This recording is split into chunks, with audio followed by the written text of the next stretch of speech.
Filipenses, capítulo 3, versos de 13 a 16. Irmãos, quanto a mim, não julgo que o haja alcançado, mas uma coisa faço, e é que, esquecendo-me das coisas que atrás ficam, e avançando para as que estão diante de mim, prossigo para o alvo, pelo prêmio da soberana vocação de Deus em Cristo Jesus. Pelo que todos quantos já somos perfeitos, sintamos isto mesmo. E se sentis alguma coisa de outra maneira, também Deus vô-lo revelará. Mas naquilo que já chegamos, andemos segundo a mesma regra e sintamos o mesmo. Todos nós ficamos admirados com o exemplo de pessoas bem-sucedidas. Pense, por exemplo, nos grandes atletas do mundo, né? Se a gente vai pensar, eu fico curioso, às vezes eu quero até saber alguma coisa de pessoas que destacaram muito. Por exemplo, faleceu agora há pouco, né? O Pelé. Pelé foi um símbolo do Brasil no mundo inteiro, pela aquela força que ele tinha, aquela garra, aquela disposição, né? Desde a sua juventude, né? Era um rapaz esperto, criativo na área que ele dedicou.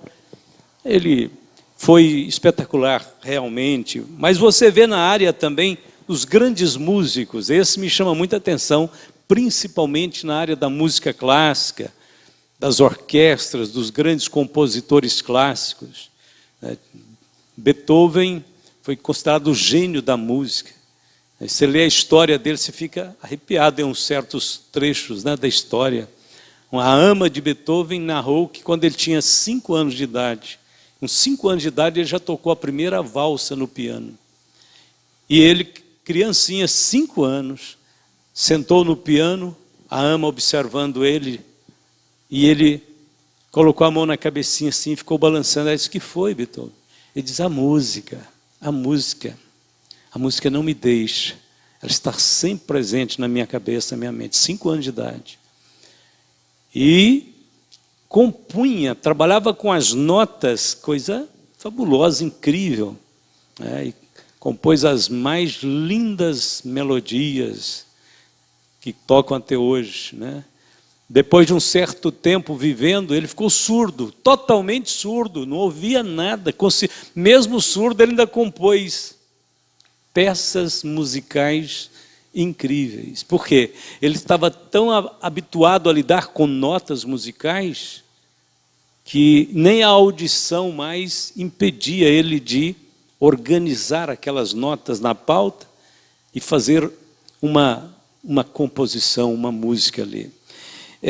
Você também lembra, pensa, né, nos célebres cientistas, homens que debruçaram sobre pesquisas a vida inteira para dar à humanidade medicamentos, vacinas, né? São homens que estudaram a física, a química, analisaram, descobriram as leis que regem o universo, pelo menos uma parte delas.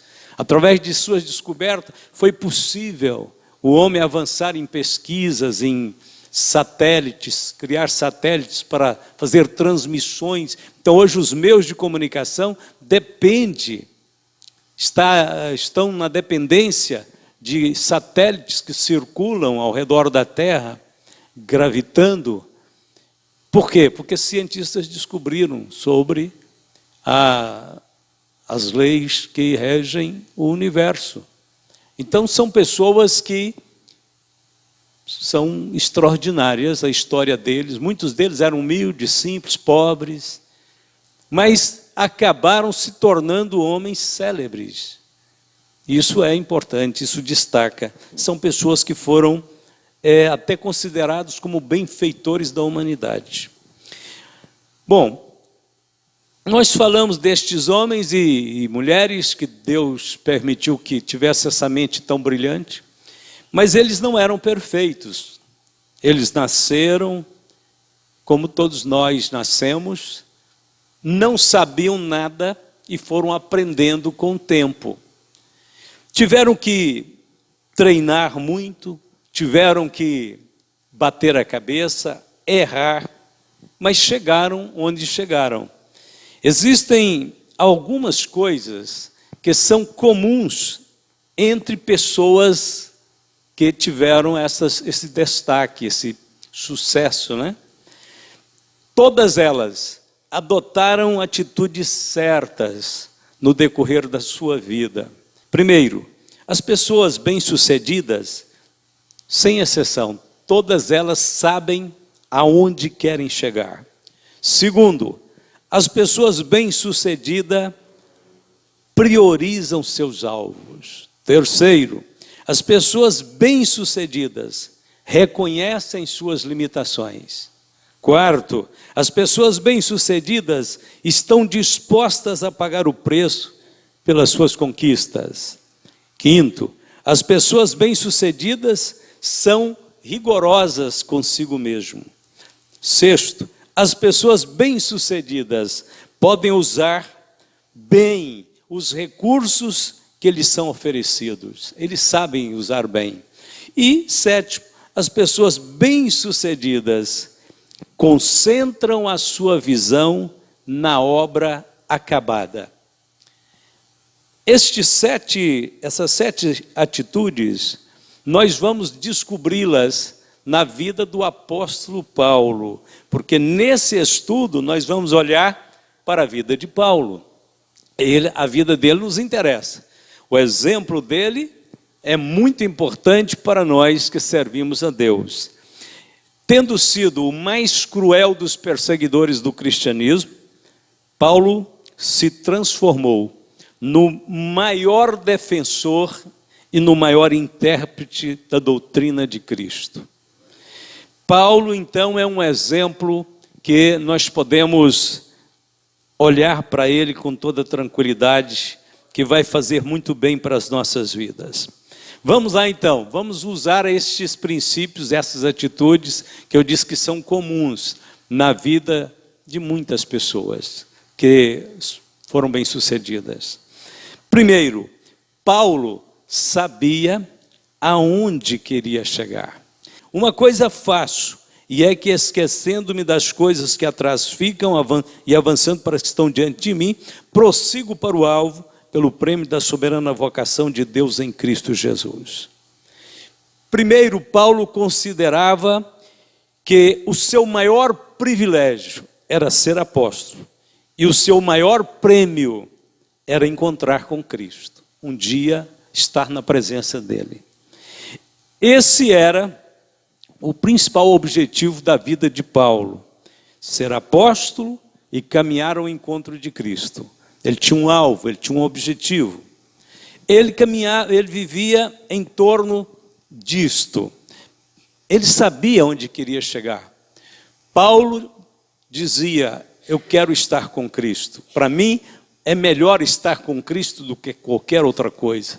Então, Paulo deitava e acordava pensando no seu encontro com Jesus. O dia em que ele o veria face a face, em que ele abraçaria o seu Salvador. A vida dele toda foi construída, foi estabelecida em torno deste ideal, deste propósito. Ele sabia onde queria chegar. Irmãos, é importante, é muito importante que nós saibamos o que estamos fazendo neste mundo, para onde nós estamos caminhando, o que nós queremos da nossa vida. Nós temos que estar amadurecidos nisso. Eu quero encontrar com Cristo. Você deseja encontrar com Cristo. Nós queremos estar com Cristo eternamente. O nosso objetivo de existir, de ser, não diz respeito a coisas, a conquistas materiais, diz respeito a esse dia em que nós estaremos para sempre com o Senhor. Uma vez que nós abraçamos a fé cristã, a fé que Cristo nos revelou, então nós temos que saber qual é o motivo dessa fé. Para onde ela aponta, o que ela realmente quer fazer em nossa vida, né? Há pessoas que se encontram com eles, eu estou na igreja, eu gosto da obra, eu gosto dos hinos, eu gosto disso, daquilo, mas você não percebe ali uma paixão, um entusiasmo, um investimento da vida da pessoa naquilo que é de fato o mais importante, a razão realmente, o alvo da nossa vida. Pessoas que não sabem para onde está indo. Você tem que saber, você tem que viver em torno deste propósito. Paulo sabia aonde ele queria chegar. A vida inteira dele era voltado para este pensamento, para este ideal.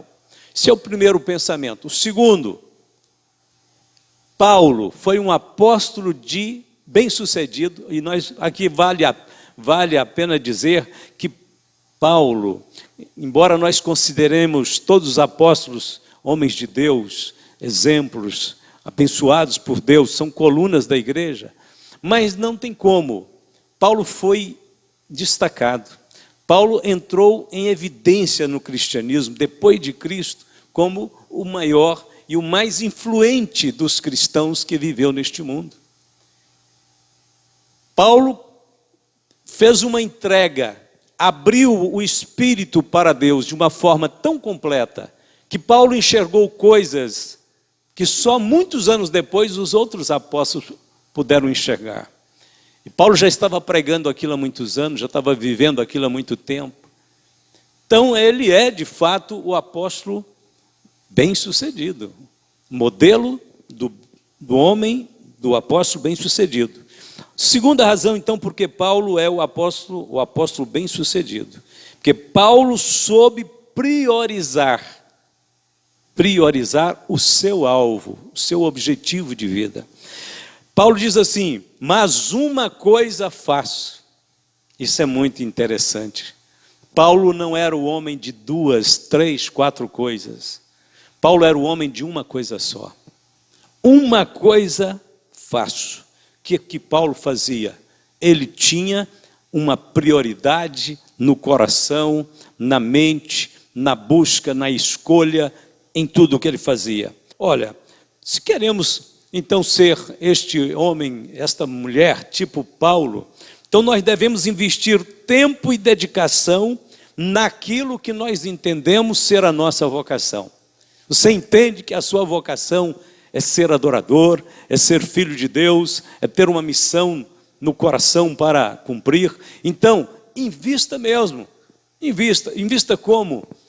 Aprendendo, descobrindo essas coisas na palavra de Deus, na sua experiência diária com Deus, na sua vibração espiritual, na sua maneira de servir a Deus, para que todos conheçam você como mulher, como homem, cheio do Espírito Santo, que a prioridade máxima da vida é fazer uma coisa só. Não é que Paulo não fazia outras coisas. Ele era fazedor de tendas, era um homem que tinha trabalhos manuais, vendia as tendas que ele fabricava para comer, para comprar o pão de cada dia, para comprar a roupa, o calçado. Paulo era um homem trabalhador, não é que ele não trabalhava. Aliás, é um dos apóstolos que nem aceitava muito oferta, né? Ele aceitou poucas vezes ofertas. Ele queria trabalhar com as mãos dele. Foi: estas mãos me serviram quando eu estive entre vós. Ele escreve sobre isto na carta aos Tessalonicenses. Ele diz: as minhas mãos me serviram. Eu não pedi de vocês ajuda. Eu trabalhei, eu me esforcei. Então, Paulo cuidava de tudo que diz respeito à vida, às obrigações dele, mas ele ficava só pensando e buscando a Jesus Cristo. Era a sua coisa absoluta. Irmãos, as pessoas divididas, e tem muita gente dividida no que faz, no que busca, no que quer. As pessoas divididas terão grande dificuldade de chegar em algum lugar. Não sei se eu vou, não sei se eu não vou, não sei se eu faço, se eu não faço. Vai orar a Deus então e especifica a sua vida. Dá um rumo certo para a sua vida, objetivo, porque você vai ter que investir nisso. As pessoas que fizeram alguma coisa interessante, útil e grande, bom, elas não ficaram divididas entre muitas coisas, não. Elas realmente tinham um sacerdócio. Elas tinham uma vocação, né? Dizem que um certo ferreiro tirou o ferro ali do fogo de brasas, o ferro incandescente, levou para a bigorna, pegou o martelo, a marreta e começou a bater. Aí disse, o que eu vou fazer? Ele só foi pensar o que ele ia fazer depois que ele tirou o ferro do fogo. E ali é o seguinte, depois que tira o ferro do fogo, tem que saber o que vai fazer rápido, senão ele esfria. Aí não faz nada. Aí ele disse, o que eu vou fazer? Batendo já. Já sei, eu vou fazer uma faca. Começou a bater, parou, disse, não, para que eu quero uma faca? Vou fazer uma espada. Foi bater, bateu mais um pouquinho, parou e disse, não, mas eu não quero nem espada, nem faca, eu vou fazer uma fechadura, vou fazer um trinco. E foi bater de novo, aí o ferro já tinha dado uma esfriada, não tinha mais caloria suficiente para ser moldado.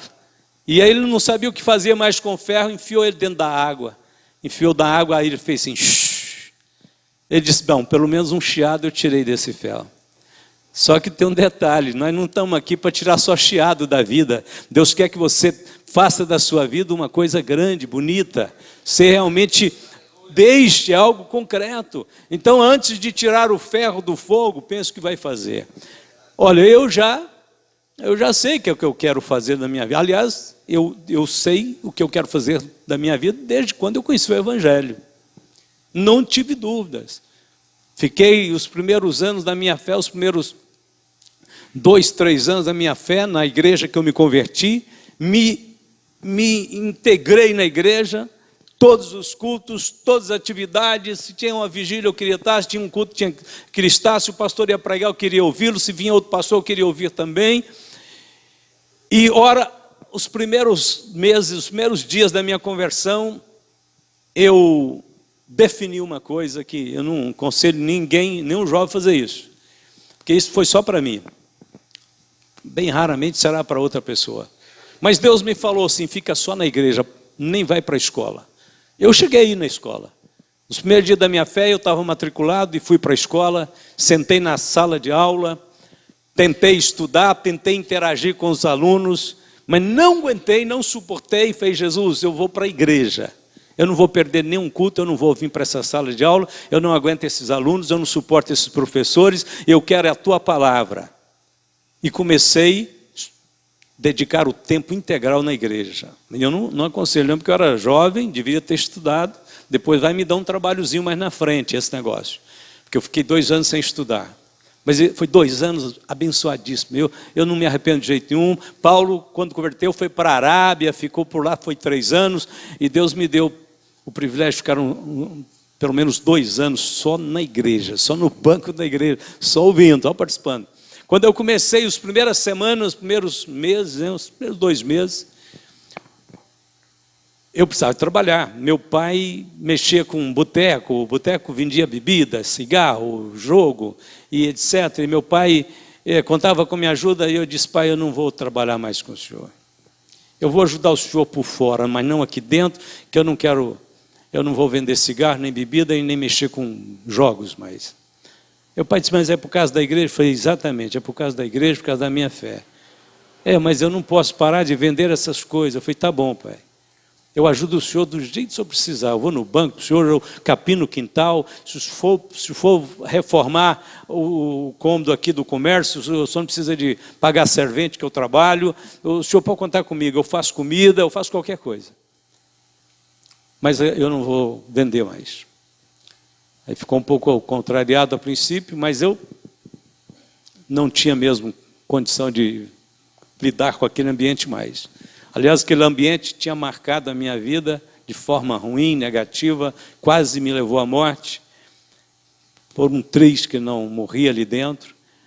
E eu reconhecia que meu pai ainda precisava ter uma experiência com Deus, então eu respeitava ele e tentava ajudá-lo, mas não vendia mais aquelas coisas ali. Tentei vender, na época o nosso comércio era pequeno, ele ampliou o comércio para separar as mercadorias, para mim ficar só do lado, que vendia arroz, feijão, batatinha, sardinha, extrato. E aí as pessoas compravam tudo que eu podia vender e no final diziam, me dá também uma carteira de cigarro. Eu falava só com meu pai, eu não vendo. E o freguês não entende isso, né? E meu pai foi, não dá certo. Eu falei, não dá certo, pai. Fiquei firme.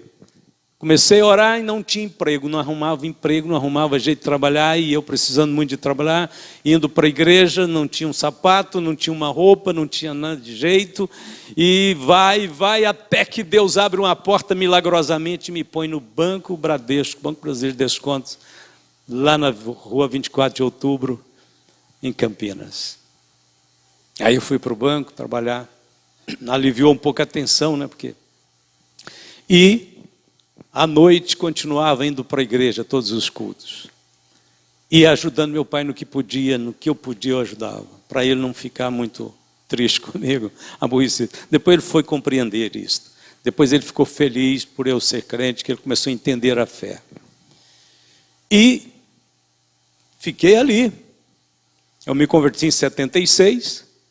Em 1981, no começo do ano de 1981, o Espírito Santo falou para mim, vai para o seminário.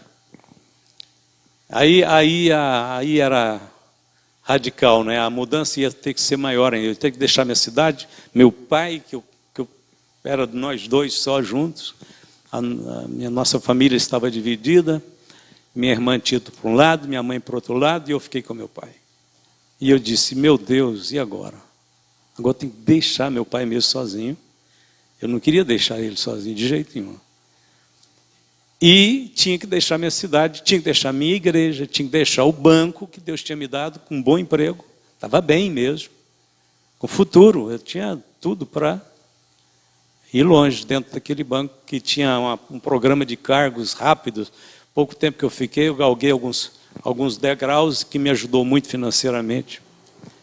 E aí, a partir desse momento, eu disse, mas eu vou, estou nas suas mãos, Senhor. Preciso de prova, de sinais concretos. O Senhor sabe que se o Senhor me der os sinais, eu vou. Se o Senhor não me der, eu não vou também. Eu vou aonde o Senhor quiser, da maneira que o Senhor quiser, mas eu preciso de ir seguro. Eu preciso de ir na certeza que o Senhor me escolheu e tem esse plano na minha vida. E aí não demorou muito, Deus deu provas que eram impossíveis de confrontar, e foi abrindo as portas. Então, aí fui para o seminário. Voltei 3 anos no seminário, vinha nas férias, voltava e tal. E depois de 3 anos que eu terminei o curso, voltei para casa, para minha igreja, para minha cidade, para a casa do meu pai. E menos de um mês, Deus me deu a primeira igreja para pastorear, solteiro, bem novo ainda, jovem. E eu parti para a obra, com toda a alegria do meu coração. Era meu objetivo de vida. Eu não queria mais nada com esse mundo. Eu ainda me esforçava muito, né, para lidar com a vida material, porque eu queria só a palavra de Deus, só a igreja.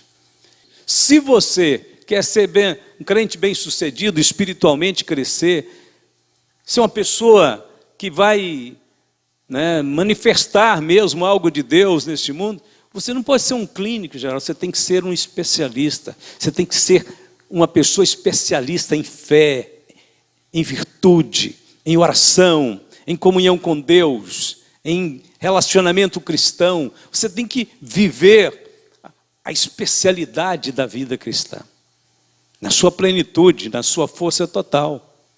Era isso que Paulo fez quando ele converteu. A Bíblia diz que ele não olhou mais para trás. Ele perguntou, o que queres, Senhor? E levantou e disse, eis-me aqui. O Senhor disse, você é um vaso escolhido, mas você vai padecer muito pelo meu nome. Paulo disse, não tem problema.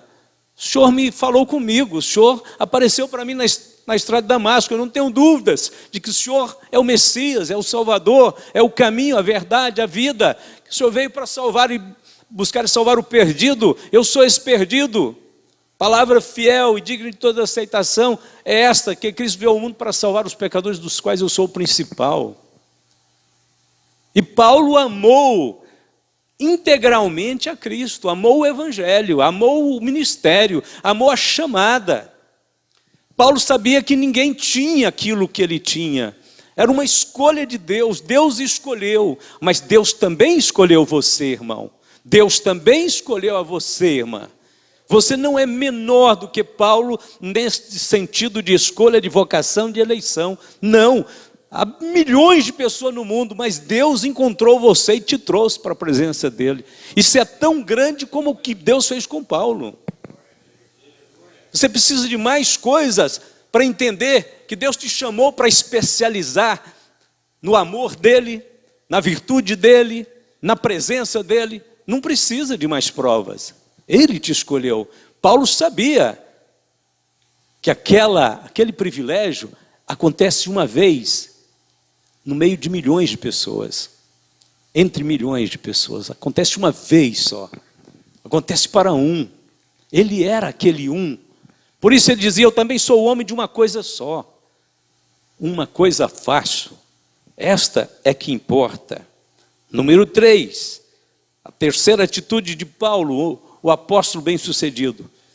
Paulo reconhecia suas limitações. Irmãos, quanto a mim, não julgo que eu haja alcançado.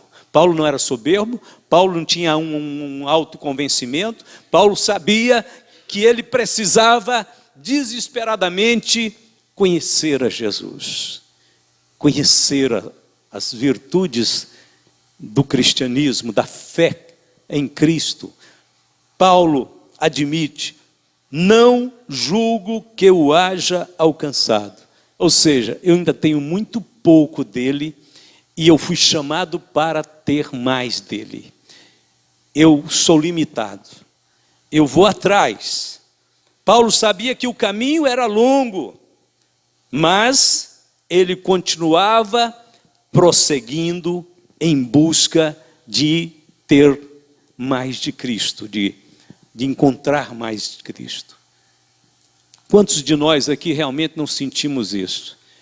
Nós sentimos que temos já muito de Cristo, graças a Deus temos, mas temos muito apenas no sentido para nós, humanamente, porque se formos ver a plenitude de Cristo, há muito ainda para conquistar, há muito ainda para receber, para ir atrás.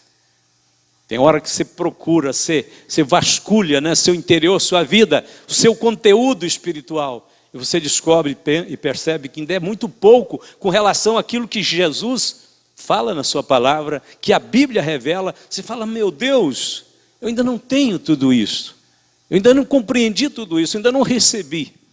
Paulo sabia que era limitado e que precisava de prosseguir. Enquanto ele caminhava, ele ia aprendendo a confiar em Deus. E é por Cristo que temos tal confiança em Deus, disse Paulo. Não que sejamos capazes por nós de pensar alguma coisa, como de nós mesmos, mas a nossa capacidade vem de Deus, o qual nos fez. Olha, Paulo fala que é Deus quem faz, Deus é quem transforma, Deus é quem dá. Ele, o qual nos fez também capazes de ser ministros do Novo Testamento, não da letra, mas do Espírito, porque a letra mata e o Espírito vivifica. Paulo sabia que aquele ministério que Deus tinha entregue para ele era bem diferente do ministério de Moisés, que trazia as tábuas da lei com a letra escrita na pedra. Paulo diz: nós temos que ministrar de tal forma que a palavra de Deus seja escrita no coração do homem, não na pedra.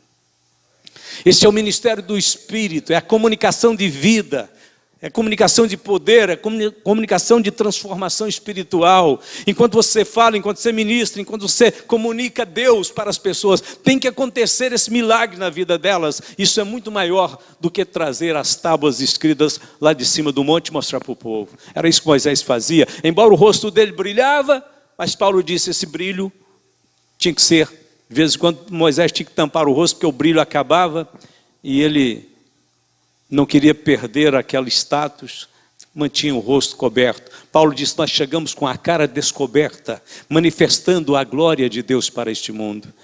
Ministramos a vida de Cristo. Ministramos, é o ministério do Espírito. Irmãos, Deus está sendo ministrado por nós na vida das outras pessoas. Isso não é pouco não, isso é muito grande. Deus sendo ministrado significa pôr o diabo para correr, significa pôr o império, o reino das trevas para ir embora. Significa trazer o reino, significa trazer a luz, a verdade de Deus para o coração, para uma família, para um lar, para o mundo. É o ministério do Espírito. Então Paulo reconhecia suas limitações diante de um ministério tão amplo, tão elevado, tão grandioso. E isso fazia que Paulo fosse aquele que clamava, buscava a Deus incansavelmente, porque ele sabia que Jesus era o Senhor das inescrutáveis riquezas. E Paulo disse: o que é que eu tenho dele? Ainda é tão pouco. Não julgo que o haja alcançado. Número 4, quarta atitude de Paulo, o apóstolo bem-sucedido.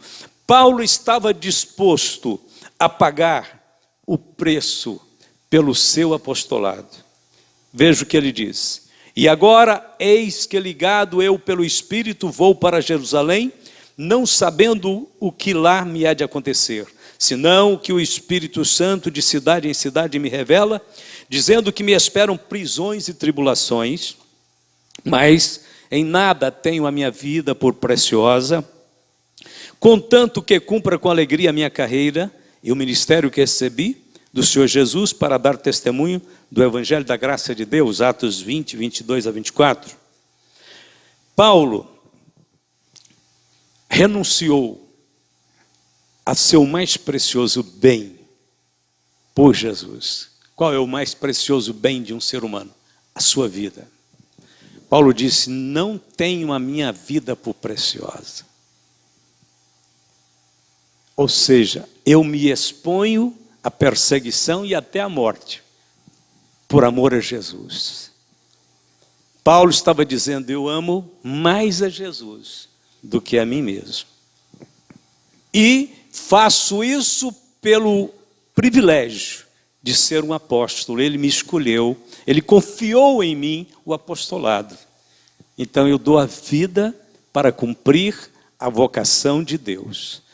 Eu quero demonstrar o meu amor e minha gratidão a Jesus de forma concreta, objetiva. Ele sofreu perseguições durante todo o seu ministério, mas cumpriu sua chamada com alegria. Paulo, você não vê Paulo reclamando, falando que era o apóstolo que mais sofria, que era a pessoa mais desventurada da terra. Nunca Paulo falou isso. Ele disse: eu quero cumprir o meu ministério, a minha vocação com alegria. Não tenho a minha vida por preciosa.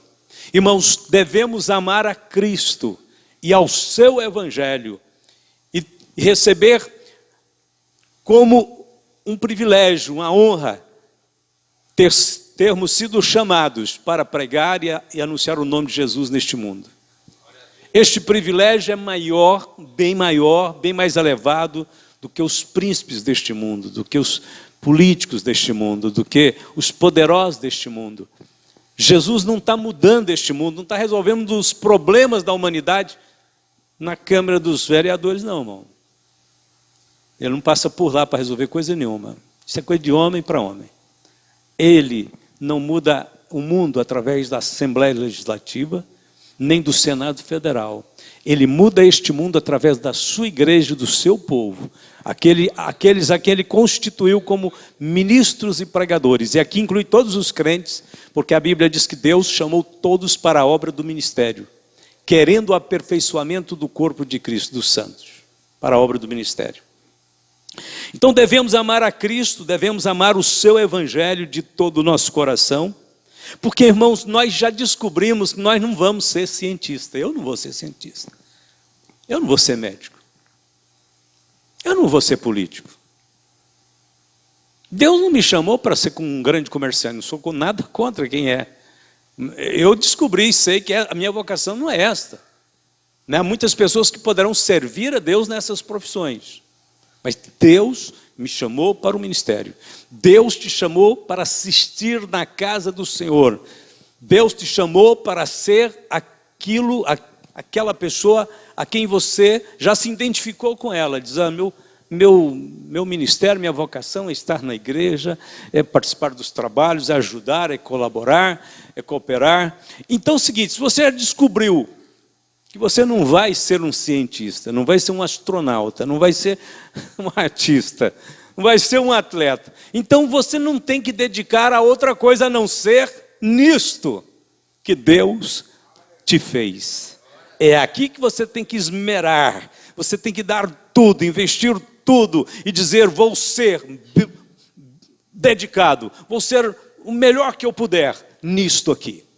É aqui que eu vou fazer a história da minha vida. Olha, a história da sua vida, Deus já colocou o lápis na sua mão, você tem que escrevê-la. É você quem escreve a sua história. Então escreva ela da melhor forma possível, da forma mais linda. Eu quero que todos saibam quanto eu amo Jesus. Eu quero que todos conheçam a minha alegria de servir a Deus. Eu quero que todos saibam que eu sou um crente fervoroso, uma crente fervorosa, que eu estou cheio do Espírito Santo e que podem aproximar de mim, que vão sentir o fluir de Deus, porque eu busco a Deus para a glória do nome do Senhor, para servi-lo neste mundo.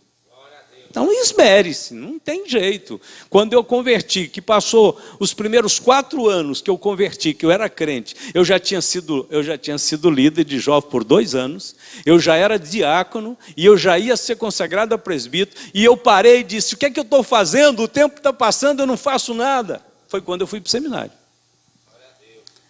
E o Senhor disse: vai para o seminário, eu quero te preparar um pouco mais. E eu dizia: Senhor, realmente eu me sinto completamente ainda despreparado. O Senhor vai para lá. O Senhor me diz: vai para lá. Sem ter nenhuma promessa de que iam me ajudar financeiramente, eu calculei o que eu ia receber do banco naqueles dias, começo de 81, eu tinha que resolver até o mês de fevereiro, porque as aulas começavam em março, mas eu queria chegar um pouco antes do início das aulas. E aí eu fiz um cálculo do que eu ia receber, eu imaginei assim: deve dar para mim pagar 1 ano de seminário. O seminário era pago, não era barato não. Era o equivalente a um salário mínimo hoje por aluno, né? Por cada um de nós tínhamos que pagar. Talvez um pouquinho mais, eu acho, do que o salário mínimo de hoje. Mas aí eu fiz o cálculo e disse: não, os acertos, os direitos, tal, dá para pagar 1 ano. 1 ano estou tranquilo.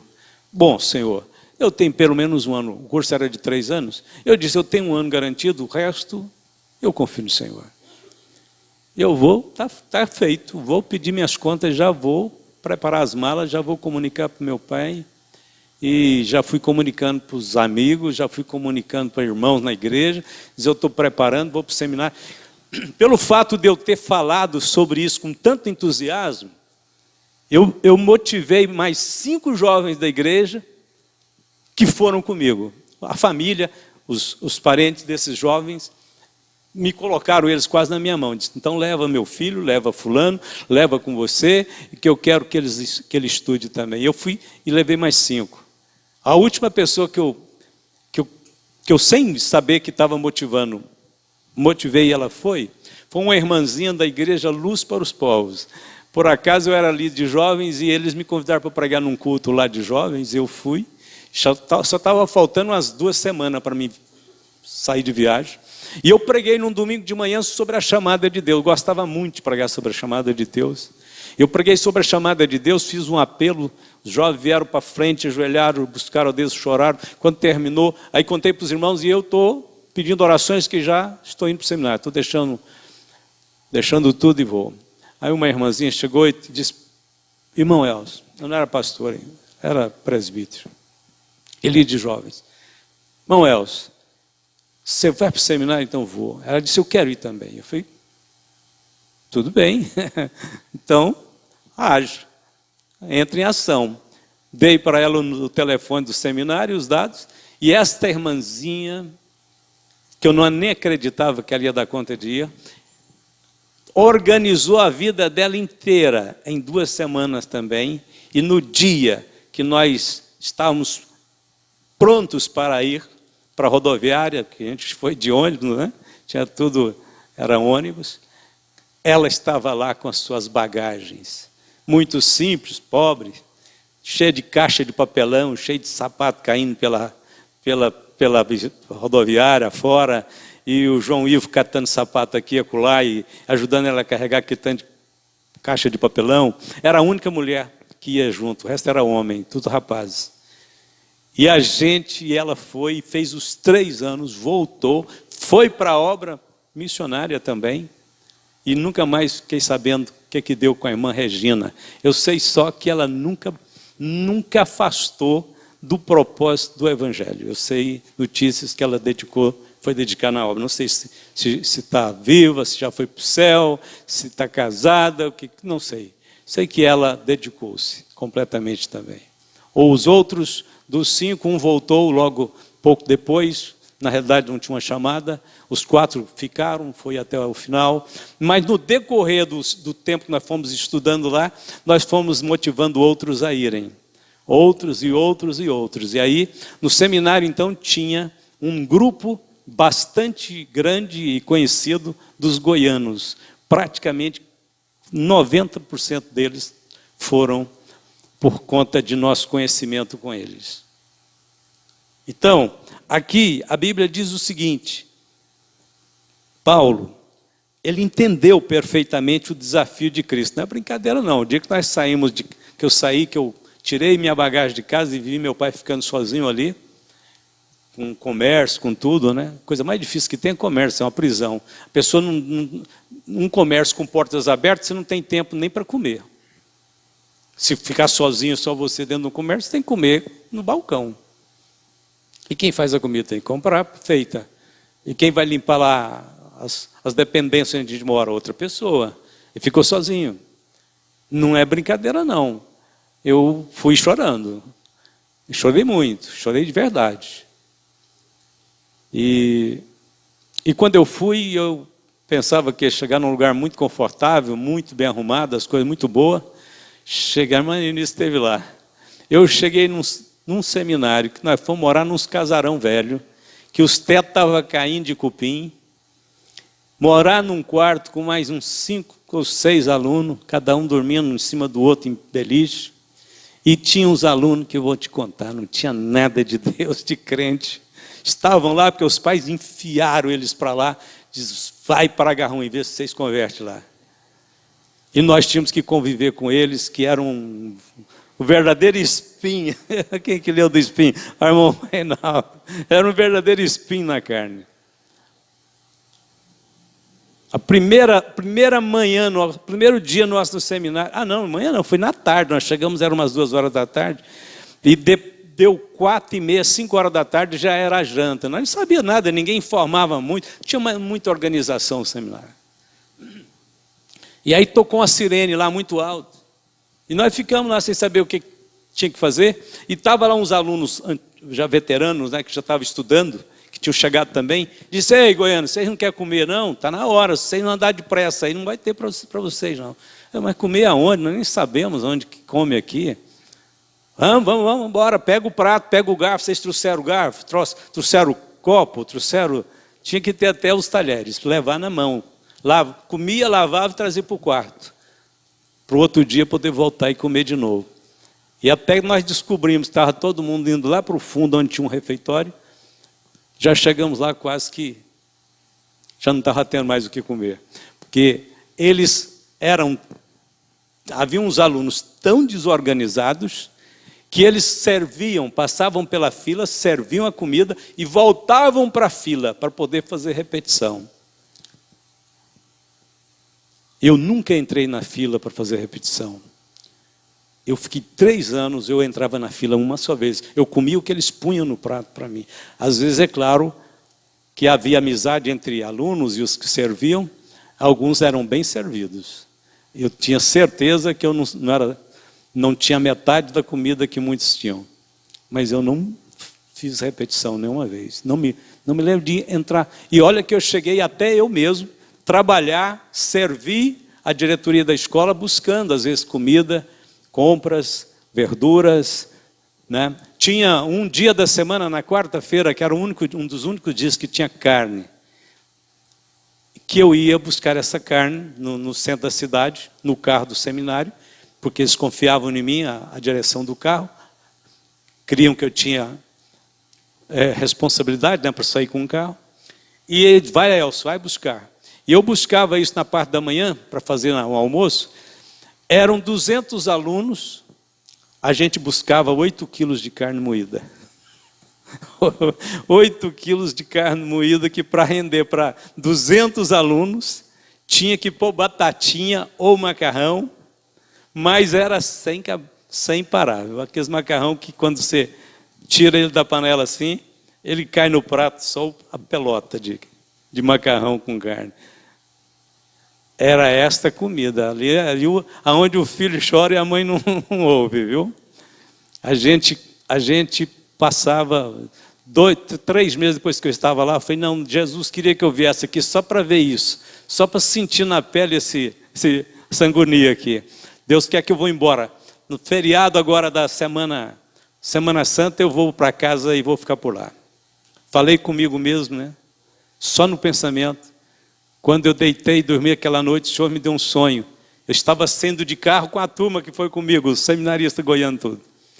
E eu disse para eles, vamos fazer a obra de Deus. E saímos de carro, pegamos a rodovia. Quando pegamos a rodovia, um guarda com aquela motoca bem grandona, fez assim, ó, estaciona. E eu disse, ai meu Deus, que é isso? No sonho. E aí eu estacionei o carro, o guarda chegou assim e disse, vocês acham que é assim que faz a obra de Deus? Não é desse jeito não é só saindo assim e indo não.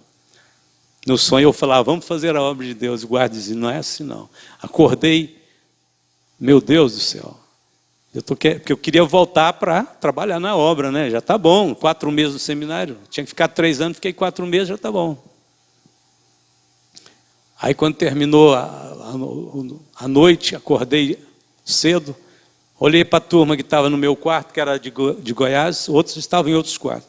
Eu disse, ninguém mais vai para Goiânia na Semana Santa. Suspenso, feriado. Que é isso, Celso? Nós estamos já arrumando as malas. Falei, não é a vontade de Deus. Ninguém mais volta para o feriado, para Goiânia. Vamos ficar quietinho aqui no seminário, passar o feriado orando. E a turma ficou meio abatida, mas logo todos entenderam, isso é verdade, não é a vontade de Deus, não é a vontade de Deus, vamos orar, vamos buscar. E aguentamos firme e conseguimos vencer e ficar os 3 anos. Se alguém quiser vir após mim, renuncie-se a si mesmo, tome sobre si a sua cruz, siga-me, porque aquele que quiser salvar a sua vida, perdê-la, e quem perder a sua vida por amor de mim, achá-la.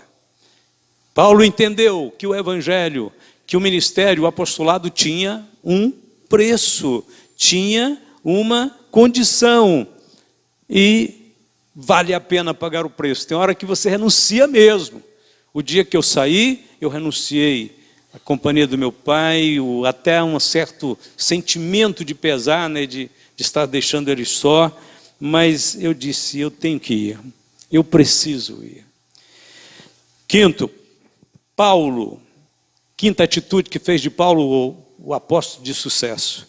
Paulo era rigoroso consigo mesmo. Olha o que ele diz. Mas o que para mim era ganho, reputei perda por Cristo. Na verdade, tenho também por perda todas as coisas pela excelência do conhecimento de Cristo Jesus, meu Senhor, pelo qual sofri a perda de todas estas coisas. E ele não reclamava não, ele disse, eu as considero como esterco, para que possa ganhar a Cristo. Paulo renunciou aos seus direitos de ser um rabino conceituado em Israel, para se tornar discípulo de Cristo, que naquela época era a escória da sociedade. Paulo renunciou a uma cadeira de mestre, o status de um homem ilustre, de um conhecedor da lei, capaz de dar palestras, influenciar a sua nação. Paulo fez exatamente o que Moisés fez na sua época. Escolheu ser maltratado com o povo de Deus do que ser chamado filho da filha de Faraó. É isso que Paulo fez, exatamente o que Moisés fez na sua época, no seu tempo. Para Paulo, só havia uma riqueza legítima, só havia uma conquista na frente dele, só havia um alvo na frente dele, o conhecimento de Jesus Cristo. Esse conhecimento não vinha da universidade hebraica, nem dos livros acadêmicos. Paulo sabia que esse conhecimento era fruto de uma comunhão estreita com seu Senhor e Salvador. No verso de número 9, Paulo diz assim, e seja achado nele. seja achado em Cristo. Esta palavra revela o nível de compreensão que Paulo tinha a respeito de Cristo, de sua justiça. Paulo não aceitava nenhuma outra obra fora da cruz de Cristo. Para ele só existia uma única mensagem: Jesus Cristo e este crucificado. Sexta atitude: Paulo sabia usar os recursos que lhe foram oferecidos. Toda pessoa que consegue realizar alguma coisa digna na vida, ele sabe usar os recursos que lhe são oferecidos. Às vezes são pequenos, são poucos, mas ele procura usar. Ele tem sabedoria para usar. A Bíblia diz, Paulo diz: pelo que todos quantos já somos perfeitos, sintamos isto mesmo. E se sentis alguma coisa de outra maneira, também Deus vô-lo revelará. Filipenses 3,15. Paulo aqui está falando da maturidade. Quando ele fala assim, todos quantos já somos perfeitos. A palavra é maturidade. Todos nós que já somos exercitados nas coisas de Deus. Ele diz assim, Deus nos deu a capacidade já, irmãos, de sermos moldados e transformados por Ele. Ele cria que Deus não deixaria nenhum de seus filhos para trás. Ele escreveu lá em Filipenses capítulo 1, tendo por certo isto mesmo, que aquele que em vós começou a boa obra, a aperfeiçoará até o dia de Jesus Cristo. Então Paulo sabia usar os recursos, ele sabia que Deus estava trabalhando, que Deus estava comprometido com aquela chamada, com aqueles que criam nele. Irmão, Deus está comprometido com você que confia nele. Ele não te deixa, Ele não te abandona, Ele não te deixa só. Aquele que começou a obra vai completá-la. Você está confiando nele? Está seguindo a ele? Está crendo nele? Então saiba, Deus não te deixa só. Deus não te deixa sozinho. Glória a Deus, aleluia. Paulo aprendeu a confiar nos recursos da graça. Ele aprendeu de tal forma que ele sabia que a provisão de Deus era suficiente para suprir todas as suas necessidades. A graça de Cristo, Paulo entendeu que ela podia transformar as suas fraquezas em poder, em força. Pelo que sinto prazer nas fraquezas, porque quando estou fraco, então sou forte. A tua graça realmente me basta. E para terminar, Paulo soube concentrar a sua visão na obra acabada de Cristo. Paulo não concentrou a visão dele nas adversidades, nas barreiras, no percurso da caminhada. Paulo olhou lá na frente, ele viu a obra acabada de Cristo. Paulo andava olhando para lá. Esses obstáculos aqui, ele ia saltando eles, ele ia desviando deles, esbarrava em algum, era ferido por outro, mas não importa, ele está olhando para frente, ele está olhando para o final. E lá no fim a obra está perfeita, está acabada. A obra de Cristo é perfeita. Mas a nossa cidade está nos céus, onde também esperamos o Salvador, o Senhor Jesus Cristo, que transformará o nosso corpo abatido para ser conforme o seu corpo glorioso, segundo o seu eficaz poder de sujeitar também a si todas as coisas.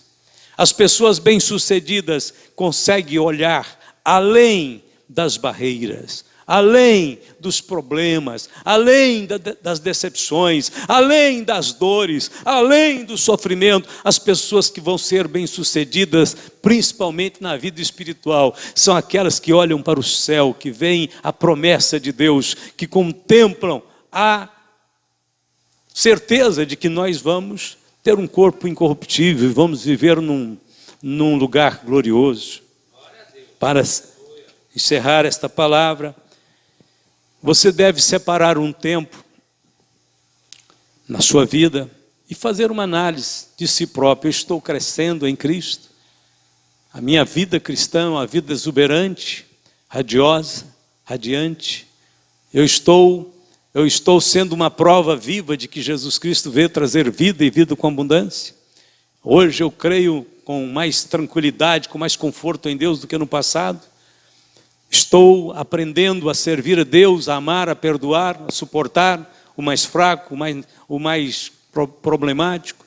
Estou aprendendo a tirar força da fraqueza pela fé na graça de Cristo. É muito importante saber quais são os pontos em que você e eu, nós precisamos melhorar. É muito bom saber isso. As pessoas bem-sucedidas sabem da importância do aprendizado, por isso dedicam parte do seu tempo lendo, meditando, programando o jeito certo de fazer as coisas. Programe a sua vida, diz: eu vou servir a Deus melhor, vou buscar a Deus, eu vou adorar a Deus nesse culto agora diferente, eu vou levar para a casa do Senhor uma porção que Deus tem me dado aqui na minha casa nova, eu vou glorificá-lo, eu vou demonstrar o meu entusiasmo, a minha fé vai ser uma fé cheia de virtude, cheia de celebração, cheia de alegria. Pessoas de sucesso entendem que a vida é uma sequência de decisões e que as boas podem contribuir para a caminhada, porém as ruins podem atrasar tudo. Por essa razão, indivíduos bem-sucedidos têm o hábito de refletir bastante antes de tomar decisões importantes. No nosso caso, precisamos ler a Bíblia, orar, meditar, para conhecer melhor a Deus e a nós mesmos. O sucesso da vida espiritual depende destes relacionamentos. Que Deus nos abençoe e nos guarde, em nome de Jesus, que nós possamos ser crentes bem-sucedidos. Homens e mulheres de Deus, cheios da graça de Deus. Curve a sua cabeça. Eterno Deus e Pai de nosso Senhor Jesus Cristo, te adoramos nessa noite, te adoramos neste momento, agradecidos porque o Senhor nos escolheu e nos incluiu nos teus planos eternos, e a tua palavra nos garante que o Senhor está trabalhando agora mesmo, hoje mesmo, efetivamente em nossa vida, em nossa mente, em nosso coração, neste processo de transformação, onde o Espírito de Deus nos renova e nos vivifica.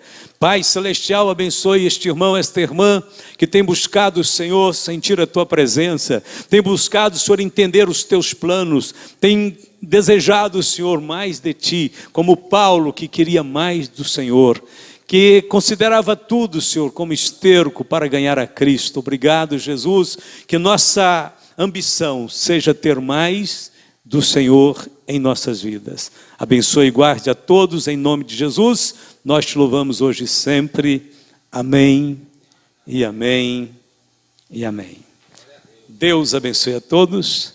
Quinta-feira tem culto e vamos estar juntos louvando a Deus com alegria. Está terminado em nome de Jesus.